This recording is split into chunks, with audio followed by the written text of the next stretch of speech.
Simon, I have to say, hats off to you. Some time ago, I can't remember when it was. It might be as recently as January. You alluded to the fact that the FA Cup may benefit from going behind a paywall. If memory serves me right, you pretty much nailed it. This was you. What's driving football? Broadcasters and economics. So with that in mind, who are you asking the question of? Are you asking the question of the broadcasters that are dictating to the FA Cup how they want to fit into their schedules and what they'll pay for that, and the subsequent beneficiaries of that are the teams and subsequently the fans, because the fans constantly want a better style of football, a better manager, better players, and it all comes with a cost implication behind it. Yeah. Do I like it? Is it ideal? No, it's not. But is it a commercial reality? Is it the end game of the nature of what we've asked football to become, which is everything to everyone? We want the best players, we want the best facilities, we want the best environment, we want the best way of watching football, we want the best managers, we want the best of everything, which is what most football fans want. But this is a fundamental, Simon, for fans. Is it not? Accommodate them, for God's sake. But it may well be. But the point is that your argument is with the broadcasters. The broadcasters are buying these slots. These are the slots that they want to fill. And this is the commercial revenue that the FA Cup can attract. Okay, so Simon Jordan, a.k.a. Mystic Meg, what do you know? TNT Sports has agreed a 4-year deal with the FA to broadcast the FA Cup from the 2025-2026 season. TNT is promising to show more games live than ever before, with every match from the third round onwards, aside from 3 p.m. kickoffs on Saturdays, available to watch. So what you virtually forecast is coming about. Is the FA Cup's new broadcast deal actually a win for the Pyramid and its fans? Who did the deal? Was it the Premier League? Because I believe that they had the FA Cup of rights assigned to them to sell, didn't they? So it doesn't surprise me if that was the case, because the FA, the Premier League, are a commercial animal, albeit I don't think they're particularly competent at times, and I don't think Richard Masters is the future of English football at the Premier League. But that's a different discussion. The FA agreed it. But I believe that they assigned the rights to the Premier League, didn't they? Wasn't that part of the process? Because they pulled out of one bidding process for the rights to be sold. So anyway, look, the FA have done a deal, via whichever mechanism, to bring in part free-to-air broadcasting to the terrestrial channels, as well as putting it behind a paywall with TNT. Correct. Look, is there an obligation upon sport to have free-to-air? Is it free-to-air anyway? You pay a licensing fee. It's not free-to-air, is it? It's like going to the hospital and saying it's free at the point of care. No, it's not free at the point of care. I've paid national insurance contributions. It's not free. I've already paid it. The point is terrestrial. Look, the FA Cup for me, the question was, I think, really about the FA Cup and the value of it and what's going to happen to it and how it can be made to feel more like a meaningful tournament, not to be diminished. More games than ever before. And if this helps, then that's not a bad thing. One of the things that I felt that would help it, because it will always fall by the wayside to the Premier League now, that's been allowed to happen. The FA Cup that Martin Keown talks so fondly about, And I remember as a kid, and you will do too, growing up, and really when you only saw football on a Saturday, match of the day highlights, you never saw what we saw now. You now see, and the FA Cup final day was the biggest day in the calendar. That's gone. Those are not going to come back. But there is a way to enshrine and protect the value of the FA Cup, and maybe by having in part behind a paywall, but also in conjunction with a terrestrial broadcasting platform to make sure that certain aspects of the cup competition, including the final, are there for people to see and protected in such a way that it could be useful. I mean, I'm not entirely convinced. I still think that the Premier League and the Champions League and what goes on in those spaces are the ones that are making all the noise. And I don't really want the FA Cup to be sort of the precinct of, we'll do it for the Football League because the Football League Cup and the FA Cup are part of the pyramid.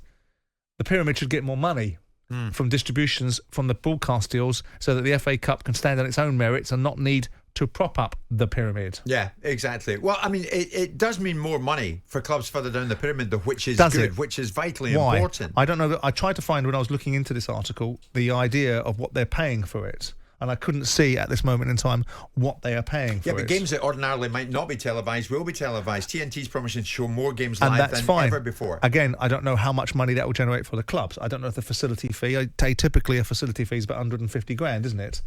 Something in that order for an outside broadcast for a cup game of some significance. Yeah. And the FA Cup third rounds onward, I would suspect, is probably when they're going to start televising. Yeah. If they're going to show more games, is that going to generate huge amounts of revenue? I don't know. I don't know what they're paying. I don't know how big the broadcast deal is. Well, Gaz is a Man U fan, and he says what still baffles me is how we still can't watch live games at 3 o'clock. kicking off in this country, FA Cup and others. I mean, you have to think, Simon, the way it's going, that will come about at some stage. Maybe. Not yet, but it will come about. But everything changes. Well, the Premier League, I think, quite want it. But one of the negotiating tactics of the EFL is to withhold the 3 o'clock watershed, because the reasons why it was introduced was two reasons, wasn't it? It was because the factories used to turn out at 2 o'clock on a Saturday afternoon and the workers used to go to football matches at 3 o'clock. And secondly, it's because it protects the live attendances. And there's this argument, and we had it, and I think we debated it with a Orient fan that suggested the moment West Ham are playing on a Saturday afternoon, then Orient's attendances drop. Now, if you move that to 3 o'clock, yes, then ultimately you're going to take away any opportunity for teams in the peripheral of big football clubs that will always fill their stadiums, because I make the argument that this watershed of killing live attendances is not proving to be the case. But that's at the top of the pyramid when we've got 97, 98% occupation of football stadiums in the Premier League. If you go further down the pyramid and you land into the League One and League Twos of the world, and whilst their attendances might be stable, if other clubs are playing in that area at 3 o'clock and being able to be broadcast on television, you might find that it does affect attendances. But there's no evidence right now to suggest that live is being superseded by broadcast. So I'm in the camp of allowing the 3 o'clock watershed to drop away. Yeah. As long as the broadcasters compensate properly. I would say so, because I mean TNT and others are coming in with the money. I mean it's reportedly 260 million quid over 4 seasons. That's an increase of 15% before you say it. Whoop-de-doo-dah. I mean, what do you mean? This is Warner Brothers, for Christ's sake. TNT aren't owned by CBBBs. This is a proper broadcaster that has their own reasons for being involved in sport. Yeah, but they're going to pay realistic money, and that is more than realistic money. 65 million quid a year over 4 seasons. Woohoo! The Premier League pays $3 billion a year. I mean, come on, let's get it into context. So what should they be paying? I don't know, but 65 million quid is nothing to get excited by. It's what it is.